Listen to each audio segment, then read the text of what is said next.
This week's Halloween snowfall reminds us that seasons change.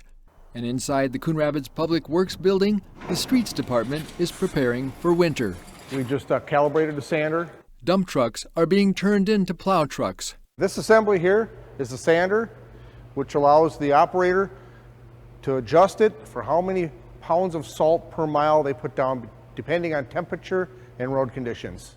Although the snow took many by surprise, Public Works was not. Around this time of the year, we plan to have most of our equipment up and running by November 1st. Street Supervisor Josh Peterson and his team were ready Tuesday to go out and clear the roads. We saw about 2 to 3 inches that fell. There was about an inch on the roadway. We had trucks in at 4:30 just running the arterial roads, making sure that the morning commute was open to traffic.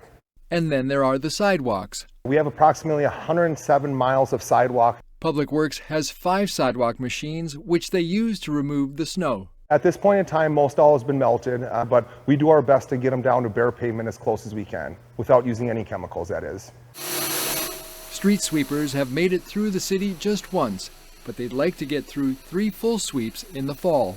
We plan to go back in full action starting next Monday with our 2 city-owned sweepers along with 3 contracted sweepers. And the city reminds all drivers that winter parking restrictions went into effect on November 1st. No parking is allowed on city streets between 2 a.m. and 6 a.m. daily, and also after a snowfall of 3 inches or more until the road is plowed from curb to curb. The restrictions end on April 1st.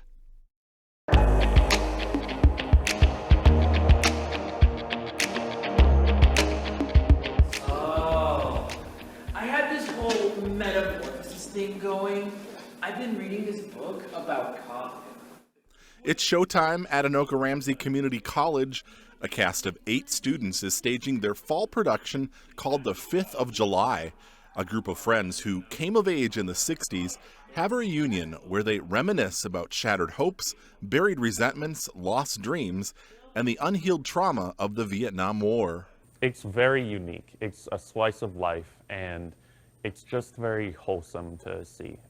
Me as a cast member, I had so much fun just like going through the story and getting to know these characters, and the audience is going to have a lot of fun with it. I think it's a comedy. I think it's really funny, but then there's also some serious moments, like real life problems. Performances take place October 27th and 28th, along with November 2nd, 3rd, and 4th at Anoka Ramsey. The show starts at 7:30 p.m. All community members are welcome to attend.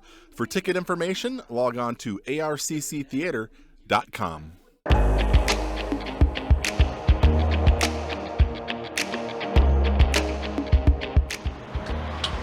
By the numbers, the Anoka Credit Union has quite the story to tell. From membership in the single digits when it was born in 1963, the credit union is now more than 18,000 members strong, some 60 years later.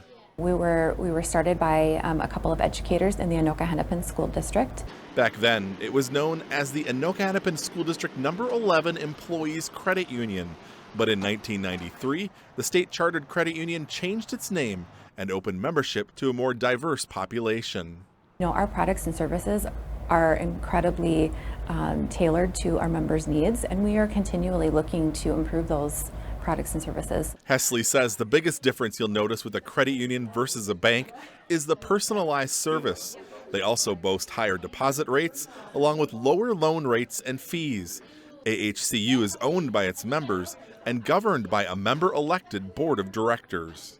We're not driven by profit. So everything that we do goes back into the membership. AHCU is proud to give back to the communities it serves, from financial scholarships and book drives for educators to a debit card that gives 5% back to select schools for every swipe. Anyone who lives, works, worships, attends school, or volunteers in a county served by AHCU can join. Also, select employer groups give their employees eligibility regardless of where they live.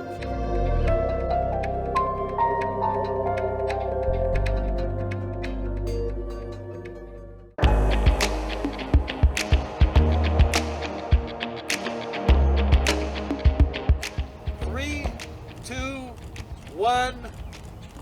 Yay! On Tuesday, city officials joined together with staff from Mercy Hospital and Allina Health to celebrate the new inclusive playground at Mercy Park. Partnerships like this one with Mercy and the Allina Health Courage Kenny Rehabilitation Institute are critical to the community. The Allina Health Foundation made a $40,000 donation to the city of Coon Rapids to help upgrade the park to be accessible to even more children ages 5 to 12. After more than a year of planning, we are very excited to have this playground at its completion. Rehabilitation manager Sarah Rohde from Courage Kenny Institute is excited for their pediatric patients to be able to use the park. We anticipate that this park will be used by families who live nearby, and it's a wonderful option for therapy sessions for our clients. Like 9-year-old Amos Perkins, who worked out under the guidance of his therapist. Amos's mom said he's thrilled with the new playground. He loves the park. He thinks it's tons of fun to play on. It works for him, for what he needs, for his abilities, and that's fun. The improvements to the park took place this summer. The work that went into the playground's rubberized surface was labor-intensive. That rubber surfacing is able to absorb, to help eliminate injuries, and it also for wheelchair accessibility and walkers and things of that nature. I think some of the most exciting ones was the friendship slide where you can go down with a friend or go down with a parent right next to you was super fun. Pediatric physical therapist Jessica Jacklich likes a lot of the playground's special features. To be able to come together and make something that we could use in treatment more often, just the quick walk across the parking lot to get to it and to watch their eyes light up when they can get to the things that they want to play with. Meanwhile, the Allina Health Foundation continues to raise funds for a future Phase 2 of improvements at Mercy Park. We are in the planning stages for a Phase 2, and it's based on children from 2 to 5 years old. We call them tot lots.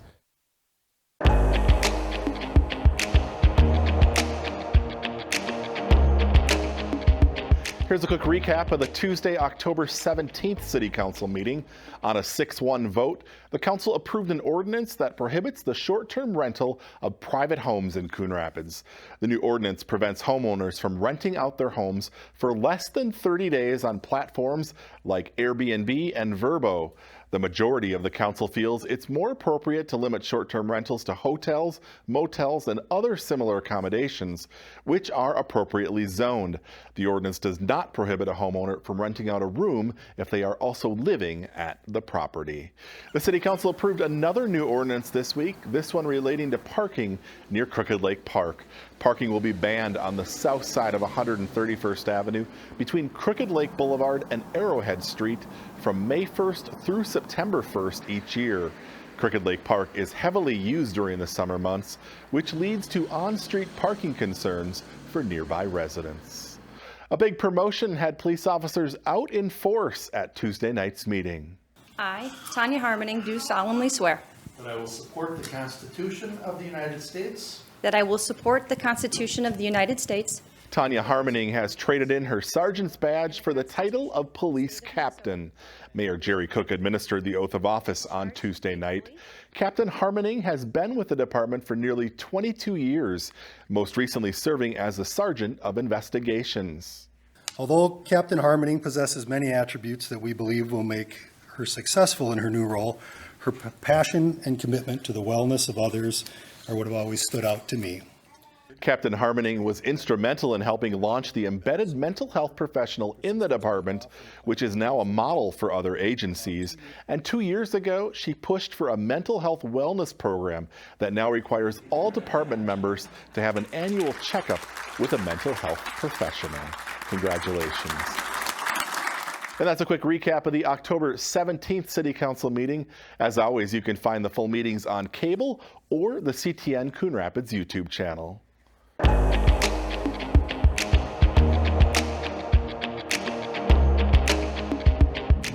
As the outdoor colors change with the season, so too inside the Coon Rapids Civic Center, there's a change of color. Like this one was the first place winner in our photo contest.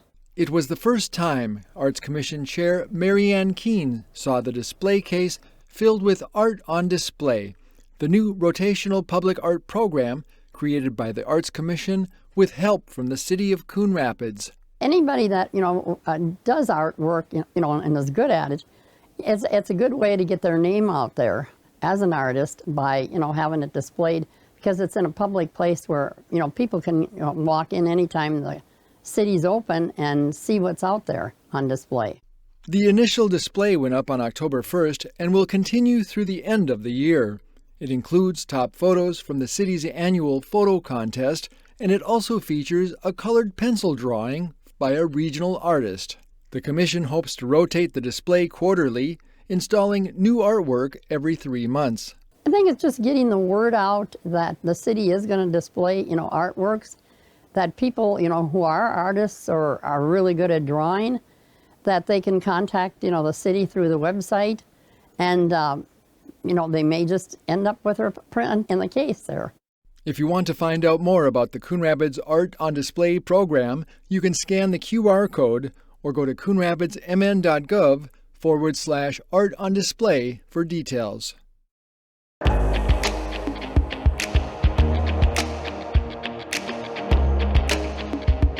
The Anoka School Board election is just a few weeks away. 3 seats are on the ballot, and we already know there will be at least 2 new faces on the school board next year. In District 1, incumbent Erin McCardle is seeking another term. She is being challenged by Linda Hochman. Moving to District 2, 2 people are seeking the seat currently held by School Board Chair Marcy Anderson, who isn't seeking re-election. Those candidates are Zach Arco and Susan Witt. And in District 5, 3 people are seeking the seat currently held by Vice Chair Nicole Hayes. The candidates are Michelle Langenfeld, Scott Simmons, and Cyrus Wilson. All 3 seats represent portions of Coon Rapids. To learn more about absentee and in-person voting, log on to mnvotes.org.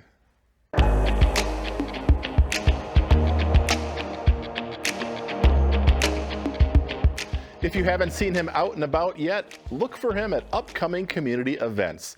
We're talking about Rocky the Raccoon, the city's longtime mascot, who got a major makeover this year.